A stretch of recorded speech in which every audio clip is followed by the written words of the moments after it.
a mystery.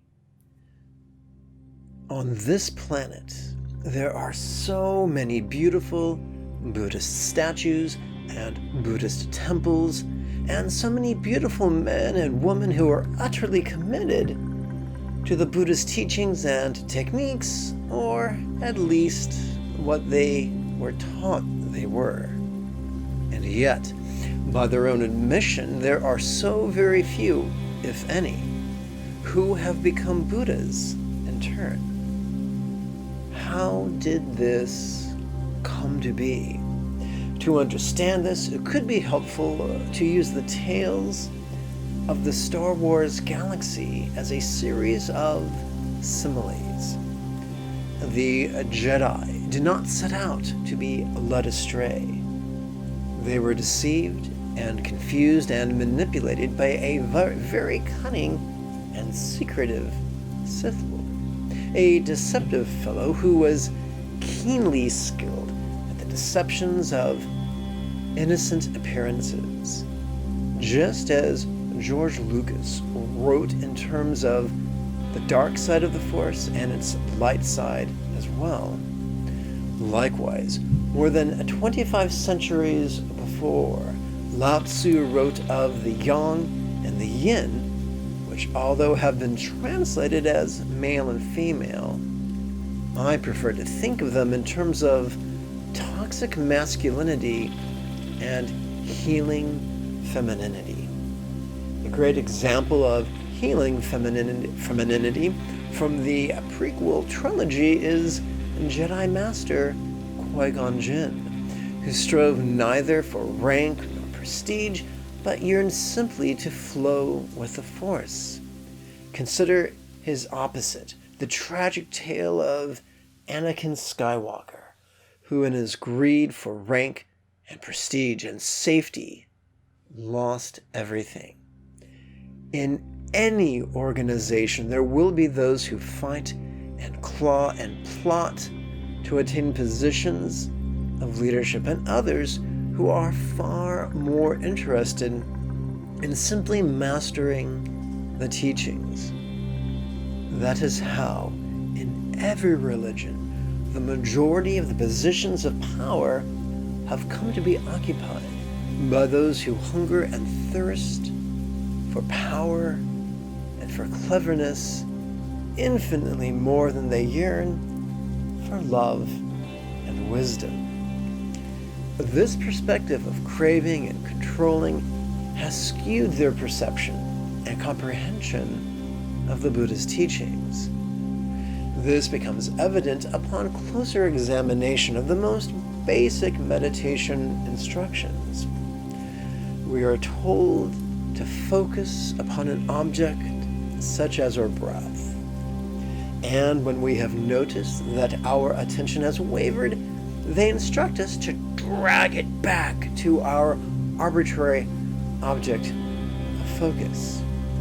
Such is the path of active concentration, and it is in perfect harmony with toxic masculinity's tendencies to use force to modify a situation. But active concentration is actually the opposite of the Buddha's 7 enlightenment factors, where we are taught to passively notice a present moment experience without analyzing it or controlling it or modifying it. We are taught to notice it with the utmost vulnerability and then relax into it. We are taught to marry those two practices of noticing and relaxing with our respective inhalations and exhalations. And as we do, just as the interstellar dust of the cosmic medium accretes into the massive object at the center of its nebulous, likewise, passively noticing and relaxing cause our perceptions and emotions and attentions and calculations and recollections and imaginings to collect inward, like planets falling into elliptical orbits around their star. This is the difference between active concentration and passive mindfulness, between the philosophical web spinning of a contrived cleverness and the visceral insight that flows from centered spontaneity. Long ago, the Buddha taught that the test of the teachings was not their age, or popularity, nor wealth, nor intellectual appeal, nor emotional draw. He taught that the only valid test of the teachings were the results they generated when we applied them energetically and joyfully for as little as a week.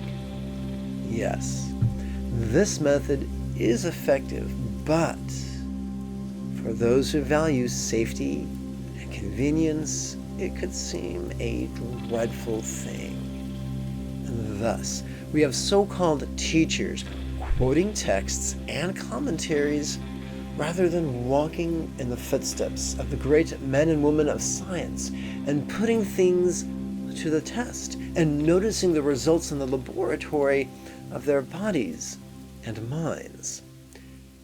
And this is why, when a great luminary does appear, they do so typically outside institutional settings, in the tradition of the lone yogi, like Gautama, who gave us Anapanasati, like Prahevajra, who gave us Mahasandhi, and like Saraha, who gave us Mahamudra.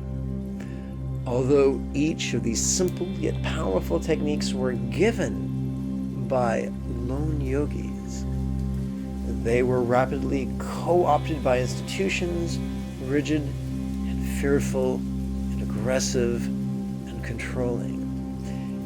In the Prequel Trilogy, it has become evident that the Jedi Order slipped into the rigidity of toxic masculinity, so much so that it could be argued that at that time, collectively, they were no longer light side force users, but rather gray path acolytes.